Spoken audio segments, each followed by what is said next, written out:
রামগঞ্জে ছট পুজোর প্রস্তুতি তুঙ্গে। সকাল থেকে ঘাট সাজানো থেকে শুরু করে পরিষ্কার পরিচ্ছন্নতায় ব্যস্ত প্রশাসন সহ জনপ্রতিনিধিরা। আজ উদযাপিত হতে চলেছে সূর্য দেবতার আরাধনায় অন্যতম গুরুত্বপূর্ণ উৎসব ছট পুজো।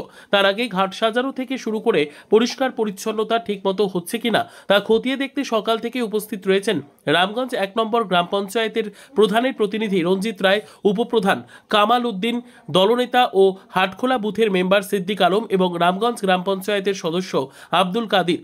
এদিন দলনেতা সিদ্দিক আলম জানান, আমাদের লক্ষ্য ছট পুজো শান্তিপূর্ণভাবে সম্পন্ন করা, যাতে কেউ কোনো অসুবিধার মুখে না পড়ে সেদিকেই নজর রাখা হচ্ছে। ঘাটের পাশাপাশি রাস্তাঘাট পরিষ্কার করার কাজ চলছে।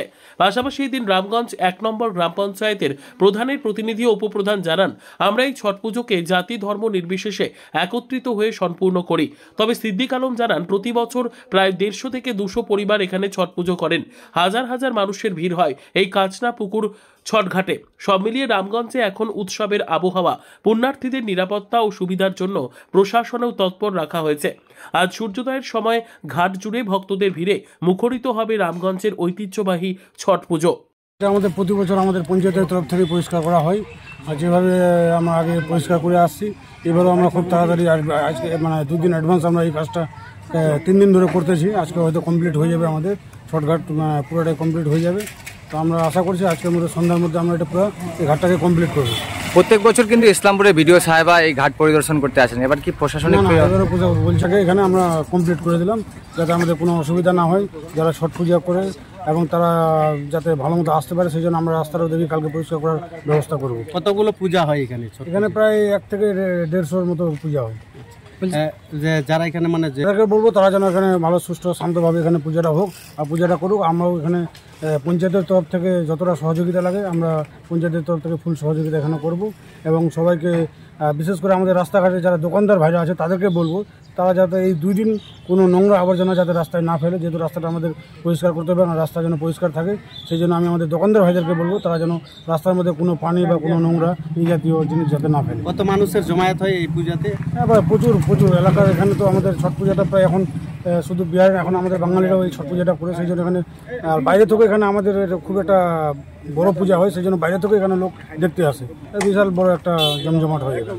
ঠিক ঘাট পরিষ্কারের প্রস্তুতি নিয়ে আমরা ছট পূজার প্রস্তুতি নিচ্ছি যে যাতে ভালোভাবে সবাই আমরা একসাথে পূজা করতে পারি, যাতে পরিষ্কার পরিচ্ছন্নভাবে এই হয়। প্রচুর নোংরা ছিল ঘাটের মধ্যে, সেই নোংরাগুলো পরিষ্কার করে নিচ্ছি যাতে সবাই মিলে আমরা একসাথে ছট পূজা করবো, এটাই বললাম। প্রধান সাহেব দেখা না, রাস্তা পরিষ্কারের কাজ অলরেডি চালু হয়ে গেছে, রাস্তা ঝাড়ু দেওয়ার ব্যবস্থা হয়ে যাচ্ছে। আপনি আশ্বাস দিয়েছিলেন, সেই আশ্বাস? হ্যাঁ, আমি আশ্বাস যেটা দিয়েছিলাম অলরেডি কাজ চালু হয়ে গেছে, কাজ চলছে। ঠিক ঠিক। হ্যাঁ, তাদেরকে আমি তো বলবো আপনারা আনন্দ করে পূজা করুন, যাতে আমরা আপনাদের সাথে সবসময় আছি। রামগঞ্জ গ্রাম পঞ্চায়েত সবসময় থাকবো। ঠিক না, পুজো তো এখানে আমাদের প্রতি বছরই জাতি ধর্ম নির্বিশেষে হয়। কিছুদিন আগে দুর্গা পূজা গেল, আবার কালী পূজা গেল, সব ধর্ম বর্ণ মিলে পিছিয়ে উৎসব পালিত হলো। এই আগামী সোমবার এখানে ওই ছট পূজা আছে, সেই উপলক্ষে আমাদের ওই গ্রাম পঞ্চায়েত থেকে যা যা করণীয় আমরা করছি। তারপরে এটাও ধর্ম নির্বিশেষে হাজার হাজার লোক এখানে আসবেন, ধর্ম বর্ণ নির্বিশেষে আসবেন, মেলায় দেখবেন, এনজয় করবেন। দেখুন, আমাদের রামগঞ্জের একটা সুনাম আছে, একটা ঐতিহ্য আছে যে এখানে সর্বধর্মের মানুষ একসাথে মিলেমিশে উৎসব পার্বণগুলো আমরা করি। তো আমি প্রথমে যেটা বলতে চাইবো যে ছট পূজা উপলক্ষে আমার ব্যক্তিগত তরফ থেকে অভিনন্দন, শুভেচ্ছা আমি সবাইকে জানাচ্ছি। এখানে সবাই পুজোর কি ছট পূজা শেষ, তো যাই হোক ছট পূজা সবাই মিলেমিশে হবে, শান্তিপূর্ণভাবে হবে। বিগত দিনেও হয়েছিল, আগামী দিনেও শান্তিপূর্ণ এবং সুশৃঙ্খলভাবে হবে, এটা আশা রাখি। কারণ আমরা প্রত্যেক ছট পূজাই সেই রবিবার সারা রাত আমরা জেগে থাকি, আর সোমবার ভোরবেলায় ছট পূজা ঘাটে শেষ হয়। আমরা সবাই থাকি, এলাকার মানুষও থাকে। আমরা চিনতে পারবেন না, এখানকার রামগঞ্জের চিত্রটা দেখলে আপনারা বলছেন যে এটাই হলো পশ্চিমবঙ্গ।